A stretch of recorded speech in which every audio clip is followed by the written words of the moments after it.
Johnny and Janie, who are past childhood, are not yet quite grown into manhood and womanhood. They are in between, and the in-between period is known as adolescence. And one important aspect of adolescence is known as puberty. This name is used to describe the physical growth and change that bring sexual maturity.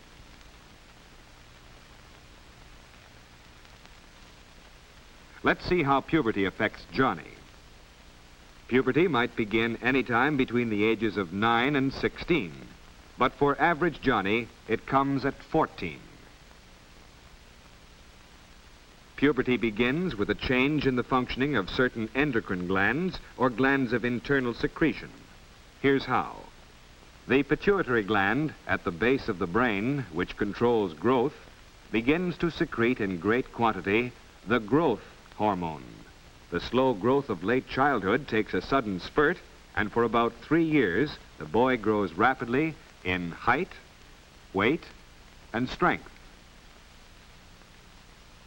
Shortly after the spurt in growth comes the secretion of a second hormone, the gonadotropic hormone. This brings about the appearance of the primary sex characteristics, which are directly related to reproduction. In boys, this means the increased development of the sex glands or gonads called the testes, and the genital organ, which is the penis. Here is a diagram of the male reproductive mechanism. The external glands, or testes, produce the spermatozoa, or sex cells, which are necessary for human reproduction. The sex cells mix with a fluid and pass through a long tube to the seminal vesicles, where they are stored. At the time of emission, the fluid carrying the sex cells passes the prostate gland, where a milky secretion is added to form semen. When these glands and organs are mature, spermatozoa are constantly being formed in the testes and stored ready for expulsion. Occasionally, they are released during sleep in nocturnal emissions. This normal involuntary action is considered a definite sign of puberty in boys. Along with the primary sex characteristics, other changes are related to sexual maturing. They are called secondary sex characteristics. These are physical features which distinguish the male from the female body, but are not directly related to reproduction. They include the growth of pubic and underarm hair, increased perspiration under the arms, and the growth of hair on the arms, legs, and chest. The muscles grow stronger, the shoulders broader, and the down on his face becomes coarser and thicker. Lengthening of the vocal cords brings about a change in the voice. During the change, sometimes it comes out high, sometimes low.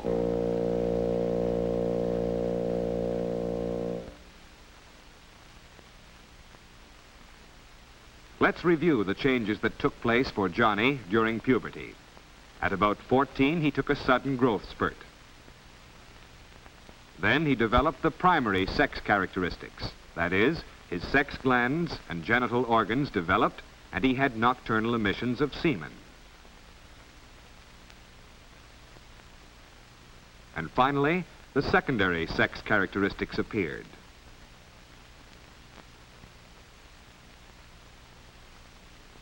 Now that all this has happened to our Johnny, he is very close to being a man. Let's see what happened to Janie during puberty. Here she is at age 10. She is an average girl, just as Johnny is an average boy.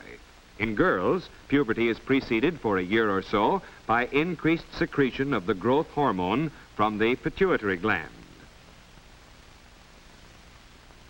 And for about 2 years, Janie grows rapidly. Actual puberty begins at about 13, usually a year earlier than it does in boys. At this time, the sex or gonadotropic hormone is secreted in greater quantities, and the sex glands and organs develop rapidly. Since these are all internal organs in girls, their rapid development may cause the stomach to protrude. The pubescent girl is usually very self-conscious about this. These are Janie's primary sex characteristics. Here is a diagram of the fully developed female reproductive mechanism. The ovaries are female sex glands in which the reproductive eggs, or ova, are developed. The fallopian tubes form the passage through which the mature ovum passes to the uterus, or womb. The vagina provides a passage from the uterus to the outside of the body.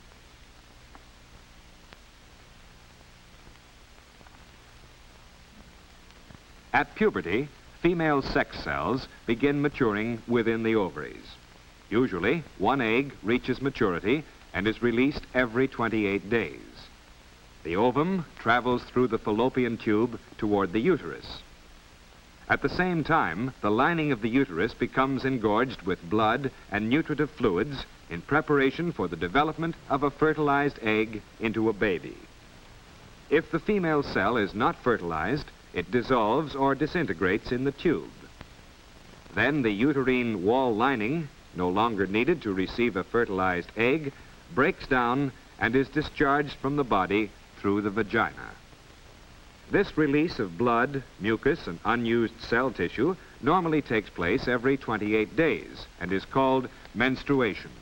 This is one of the primary sex characteristics of girls. The first time it occurs is called the menarche. Normally, after the menarche, there is a period of time during which the reproductive mechanism of the adolescent girl is still too immature for the conception of a child. Early menstruation is usually irregular, and Janie may feel real physical discomfort, such as cramps or headaches. Changes in blood pressure at this time may make her nervous and irritable for a few days before and during each menstrual period. Later, when her glands and organs become mature and regular, physical discomfort will normally disappear. During the years of puberty, Janie develops the secondary sex characteristics of girls. From a flat-chested child, she becomes a curvaceous teenager. Her breasts fill out and her hips grow rounder and broader. Pubic and underarm hair grows. The texture of the skin changes slightly, and the tone and quality of the voice becomes lower and more melodious.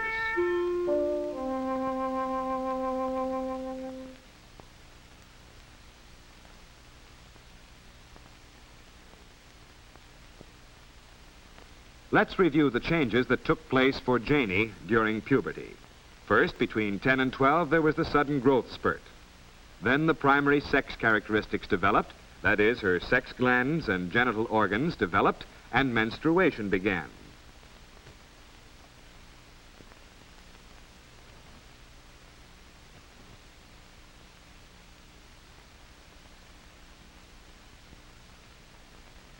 And finally, the secondary sex characteristics appeared.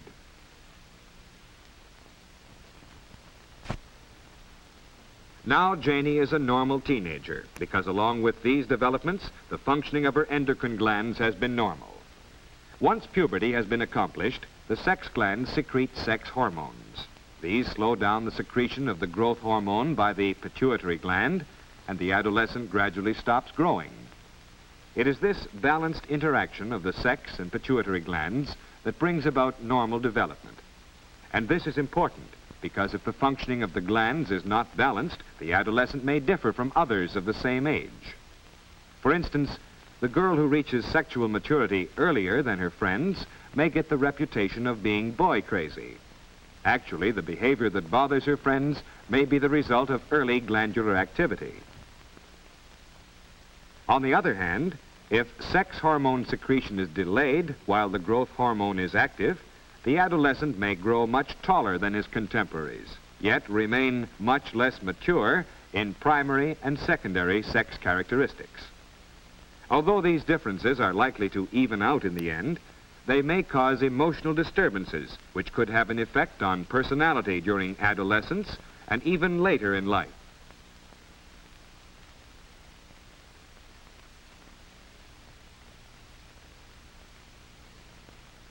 Johnny's glandular balance has been normal, but the rapid growth of his muscles gives him a great need for activity, both organized and unorganized, which gives him a feeling of strength and achievement.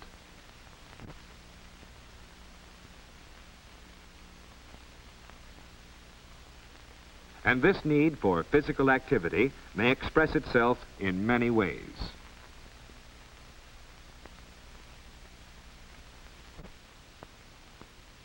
Another aspect of normal growth is nervous tension, which makes Johnny restless. He may twitch and squirm when he tries to sit still. Adolescents just can't sit still for too long. His bones are growing too, but not as fast as his muscles, and this new ratio of bone to muscles upsets his coordination. This embarrasses him just when he is trying his best to be grown up. If adults don't realize that this awkwardness is just part of rapid and uneven growth, the adolescent's feeling of inadequacy is increased.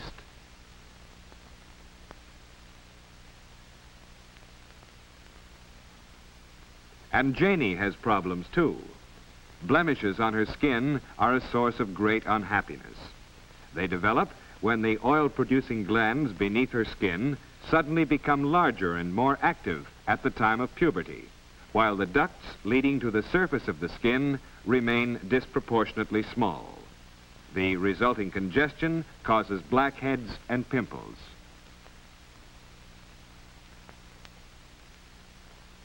Recognition of the cause of these blemishes usually will encourage cleanliness and attention to diet.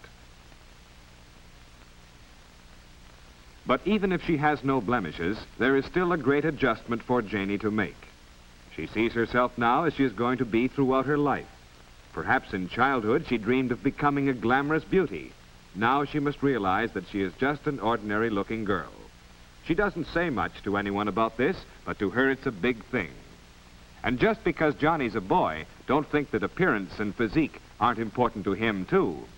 Johnny and Janie both need reassurance that they are accepted and respected for what they are. Often, too, there are problems which seem to be emotional, but are really based on physical growth. It has been established that the functioning of the glands has an effect on the emotions. At the time of adolescence, there is a change in the whole system of endocrine glands. The position of these glands are shown on this figure, which represents both male and female. The thymus, which has no secretion and is not a true gland, is no longer considered part of the endocrine system. The adrenals, which affect circulation and muscular action, increase rapidly in size and activity during adolescence. The thyroid glands function irregularly, and of course, the pituitary and sex glands are more active.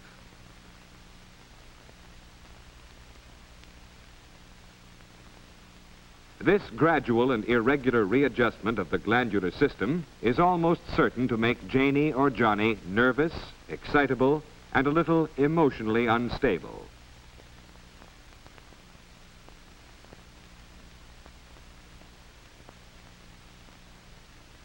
Of course, all this sudden development of bone, muscle, and tissue, together with great expenditure of energy, give Johnny and Janie ravenous appetites between meals, as well as at regular meal times. They satisfy this with a tremendous food intake, especially concentrated foods like desserts and candy.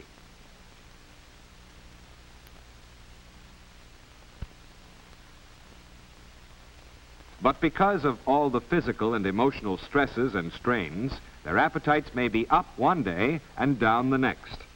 This may cause friction with Mom, who may be annoyed if her specially prepared meal is not appreciated.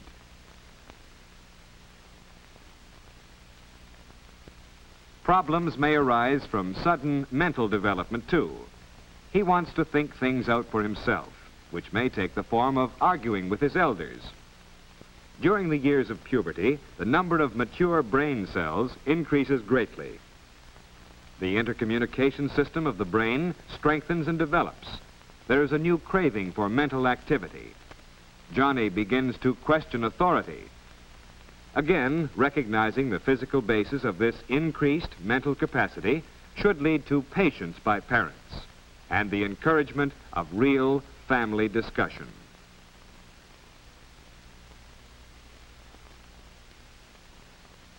We have seen that Johnny and Janie have developed great capacity for activity mentally, emotionally, and physically. They have grown much stronger. And they are able to do many things much better. Besides all this physical growth and activity, there is a sudden expansion of their social horizon. Their relationship with their friends is new and tremendously exciting. They are likely to carry some of their activities to excess.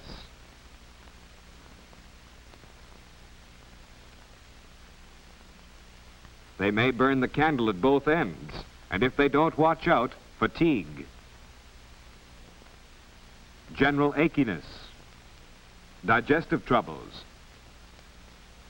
susceptibility to infectious diseases, or even imaginary illness caused by emotional maladjustment may develop.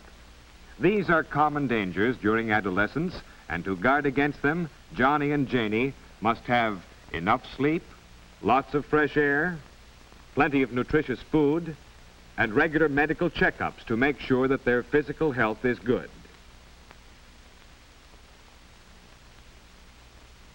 For we have seen that even with the best of health, there are many aspects of normal physical growth, especially during puberty, that may strongly influence social and emotional growth. Therefore, each Johnny and each Janie need the sympathy, understanding, and cooperation of parents and teachers to help them through these in-between years that we call the age of puberty.